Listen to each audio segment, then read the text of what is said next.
Hi, it's Friday and time to look back at what happened at Queen's Park and Ontario politics this week. The table's a bit different this week because we're curing our squash so that they store better through the winter. The Ontario legislature came back from prorogation this week with a throne speech containing the government's plans. What was in it? Not very much.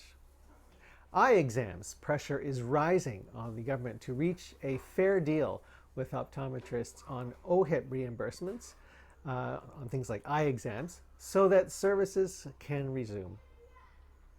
And Hydro One reportedly has been encouraged by the government to acquire smaller companies. Could that include Utilities Kingston? Keep watching to find out more. Otherwise, please join me next week as I look back at what happened at Queen's Park. The throne speech came out after prorogation when the legislature doesn't meet. The government is supposed to have done its homework during the prorogation and come up with a plan for what to do in the next legislative session. Unfortunately, there was very little in the throne speech. There were only two actions I could see. First of all, it was to build roads, highways, and transit. This was an economic growth strategy. And secondly, to introduce legislation to protect long-term care residents, quote, through better accountability, enforcement, and transparency. On the first item, there was a new campaign ad from the governing Progressive Conservative Party, which mentioned Highway 413. It's a controversial highway, a new highway through Greenbelt areas around Toronto. And it really implies continuing this 50-year-long strategy of suburban sprawl that doesn't seem to be sustainable. On the second item, there's more money for long-term care announced by the minister this week. The idea is that they're going to spend more on hiring staff so that the guaranteed number of hours of care per day goes from 2 3/4 hours to 4 hours. That is the standard recommended by the Long-Term Care Commission, and actually that goes back about to studies about 20 years ago. It will cost about $1.8 billion a year. That's about $120 per person per year. It's money that's needed because we have found that the standards of care are inadequate in long-term care homes. But I think that what is missing is there was no mention in the throne speech of an overall long-term care strategy. What are we going to do over the next 10 or 20 years? There was no mention of at-home supports, community-based care, more physical activity and socialization so that people can avoid long-term care for longer. Those sorts of things are really needed going forward so that we could really tackle this problem.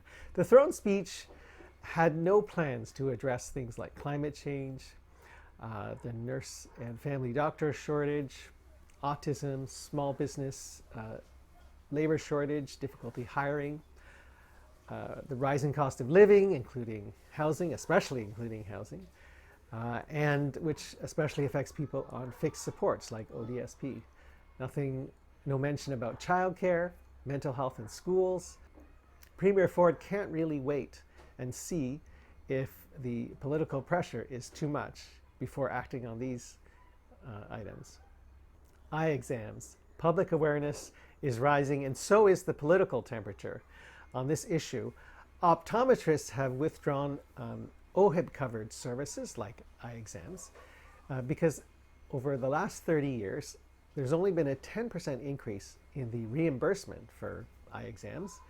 That's way below inflation, and optometrists feel that the only way of getting attention after years of asking is to withdraw these services. And now public awareness is rising. Opposition parties are calling on the government to negotiate a fair deal so that people can have eye exams again. Hydro One, it is reported by Reuters, is being encouraged by the Ontario government to acquire smaller utilities, such as Utilities Kingston, in order to reduce costs and ultimately to reduce costs of electricity. Potentially, that could be a company like Utilities Kingston.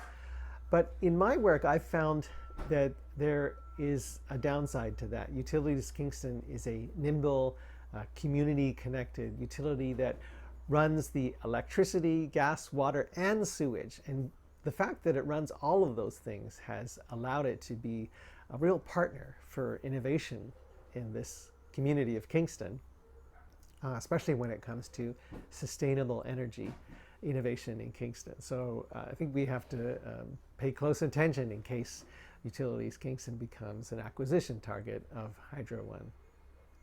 Tell me what you think in the comments below, and I hope that you'll join me next week as I look back at what happened at Queen's Park and Ontario politics.